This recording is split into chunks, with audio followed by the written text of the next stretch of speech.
The United States Senate is finally in session for the next 2 to 3 weeks to talk about what could be the second stimulus package. So in this video, let's go and break down what are all the stimulus programs that are on the table right now for discussion, what could be the possible scenarios, and also I'll give you my commentary as far as what could be the final stimulus package that will roll out at the end of the 2 to 3 week period.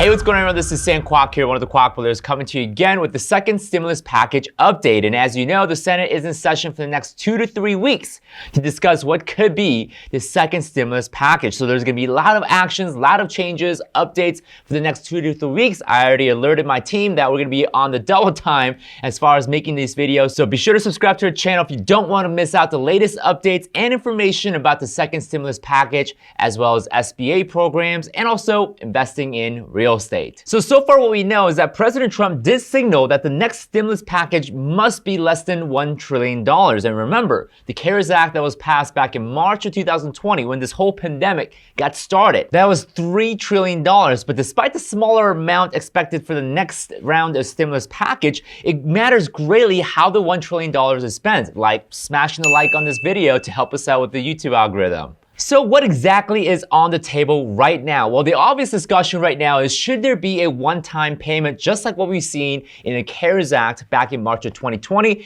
So right now it appears that we may see a strong possibility for a second direct payment stimulus check. So whether that be a $1,200 or a one-time $2,000, we don't know what the exact amount is. So the $1,200 that we got paid last time apply for individuals that are making $75,000 or less. If you're making more than $75,000 as a single tax filer, it starts to taper off until a certain cutting off point. You also get $500 for each dependent that you claim on your tax return. Of course, if you're married, that income threshold goes up to $150,000, or if you're head of the household, it's $125,000. So ultimately, we could definitely see another round of direct payment. It's just unsure what the amount is right now. So what is certain right now is that there is going to be a direct payment of some sort with the next stimulus package. Here's how I think it will play out for the next couple weeks. I think there's going to be a repeat of the $1,200 check, but a possible provisional change to who gets the money. Senate Leader Mitch McConnell did mention a stimulus check to those making less than $40,000. So we might see some kind of compromise between $40,000 to $75,000 income threshold when it comes to the next and the second stimulus package as far as direct payment. Now, what I'd like to see is some sort of bonus or stimulus or additional tax credit if the money of the $1,200 or whatever the amount might be is spent within 30 days or less. Now, what I would also like to see is a bonus stimulus or additional tax credit if the money is actually spent within 30 days of receiving the $1,200 check or $2,000 check, whatever the amount might be. The problem is that a lot of people are hoarding cash right now. They're not spending money because quite frankly, they're afraid. They're fearful as to what could come about in the next few months. So they're holding on to money, thinking, oh my gosh, we have to keep this money just in case the worst comes to worst. That right there is causing a slowdown in the velocity of money. Now, the velocity of money simply means how fast the money circulates from one hand to another. So for example, let's say waitress Sally gets paid $100 for her wage that day. She then goes to the grocery stores, who then pays cashier Joe. Then ultimately cashier Joe then pays for his plumber Bob, then plumber goes back to the restaurant to spend his $100 with Sally. So the money has completely circulated from Sally to Joe, then to Bob, and back to Sally, and that's what we call velocity of money. But if Sally doesn't spend that $100 and she hoards it, she saves it, neither Joe or Bob would have had the chance to get paid or have earned that money. So there's less value in that $100 being exchanged throughout the circulation. So maybe we could see a possible provision or an added proposal that on top of the $1,200 check, an additional $800 tax credit will be given for those that use the $1,200 within 30 days of receiving the stimulus check. The second major stimulus proposal that's on the table right now is the $600 a week unemployment check extension, which is set to expire on July 31st, 2020. And now the majority of the Democrat senators do want to see the extension of the $600 a week unemployment check all the way up to July 31st of 2021. But on the flip side, the Republican senators do not want an extension of the unemployment benefit, but instead pay a bonus of $450 a week if the unemployed are returned back to work or if they're rehired by their employers again. And to some senators, there's a lot of talk going on about extending the unemployment benefit specifically to how the state is performing right now with the unemployment rate. So for example, if a state has a high unemployment rate, they would resume the $600 a week unemployment check till some designated period of time. But if other states experience a very low unemployment and they're doing very well in terms of people going back to jobs, then the unemployment checks will decrease or stop immediately. Now, I do believe that there's going to be some sort of compromise in the next 2 to 3 weeks to see how this is going to play. So this is something that we need to definitely keep our eyes on, especially for my landlords watching this. This is huge because ultimately, if our tenants are getting paid, then ultimately we are getting paid as landlords. So definitely a big item to watch for the next 2 to 3 weeks. Now, the third major stimulus proposal right now, and very heated topic, is the Payroll Cut Tax, which will benefit both businesses and individuals by boosting the income about 68% for employees and employers. Now, this is suggested by President Trump, where he said he will not sign any stimulus package unless a payroll cut tax is included in the bill. Now, what a payroll cut tax could mean for you is that you would get a 68% boost when it comes to your income. So let's say out of the $100 wages, you would get approximately $68 more for every $100 that you earn. So this could be a great thing immediately if you have a job. Now, the downside of this proposal is that this will not benefit anyone that's unemployed right now or not getting any sort of income, because in order to take advantage of the tax cut, you need to be getting paid. So obviously, if you're not getting paid, this tax cut won't benefit you at all. Now, the other issue is the Social Security Fund. Will cutting the payroll tax reduce and dry up the Social Security Fund faster than the whatever state it is? So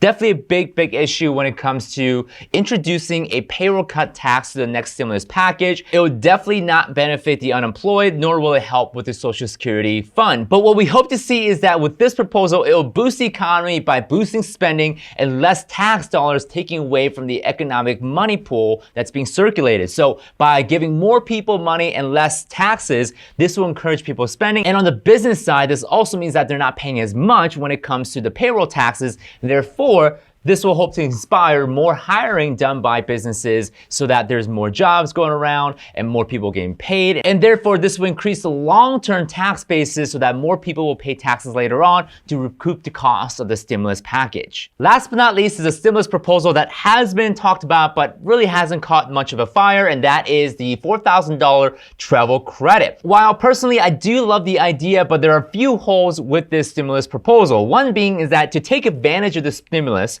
you do have to spend money, $4,000, to get $4,000. So a lot of people right now don't have the $4,000 to go and travel, so it kind of doesn't make sense to go spend that $4,000 right now that you don't have to go and make $4,000 in terms of tax credit that you get when you file your taxes. And that's the thing. You don't get this money right away. You get this money when you file the taxes next year in 2021 with the $4,000. So the only way that I can see this work is that if the $4,000 is given right away for you to go and spend that money, but that seems kind of redundant to the $1,200 stimulus check that we are seeing right now. So you might as well get the $4,000 up ahead as a just cash instead of discussing a travel credit. And I do get that this is meant to help the travel industry recover and recoup their losses for the last few months. But I think we might be just better off sticking with a one-time $1,200 or $2,000 stimulus check than a $4,000 tax credit that's purely based on actually spending that money first. So here's my ultimate prediction as to how the next 2 to 3 weeks will pan out and what could be a likely scenario with a compromise between the Republican and Democrat senators in the next 2 to 3 weeks. So my prediction is, as boring as it sounds, that we'll get a second $1,200 check with the same infrastructure that we use through the IRS. And I think it's going to be $1,200 for those who are making $60,000 or less. And remember, Senator Mitch McConnell did mention $40,000 or less. And a lot of the Democrat senators want a $1,200 check with the same provision that we've seen in the CARES Act. So if we're coming down in the middle, I think it's going to be around $60,000 or less. And same provision if you're making more than $60,000, it will begin to kind of taper off into some sort of cutting point. Also, I do believe that there's going to be some sort of an unemployment plan that's going to carry us through 2021, but I don't necessarily think it's going to be a full $600 a week plan till January 31st, 2020. Now, as far as the unemployment plan, what I would like to see is something that I like to call a convertible dual benefit. The idea is simply this. For those that are getting $600 a week right now with the unemployment benefit, they'll continue to get it, but at a $500 a week level until it tapers off every month by $100. So for example, August, it'll be $500 a week. September, it'll be $400 a week. But here's a little bit of a caveat. If they get reemployed or they find another job, their unemployment benefit will not convert into a back to work bonus of $450 a week, and will stay there up till July 31st, 2021. So instead of a $600 a week continual payment till July 31st, this will encourage people to go get a job because it will taper off every month so that they're motivated to go and find a job or get reemployed so that they can go back to work, and we can get our economy back to its full strength once again. So just to recap again, this will start off with an unemployment benefit at $500 a week and can get converted into a $450 a week back to work bonus on top of their wages and salaries so that they're more motivated to work than to just stay unemployed and just collect a full $600 a week. This is a compromise between what the Democrat senators want and the Republican senators want as far as a back to work bonus versus a continuing $600 a week unemployment benefit, but it serves dual purpose. It encourages and motivates people to go find a job or get reemployed, and it helps individuals on a short term to survive and make sure that they can pay their bills and their rent and make sure that they're taking care of their family. But again, I'm just a business owner and a YouTuber, so what do I know? But if you enjoyed my video and if you enjoyed this content so far, be sure to smash the like button and subscribe to our channel for the latest stimulus news. And last but not least, go and check out some of the other videos that you might like about stimulus proposals, second stimulus updates, as well as investing in real estate.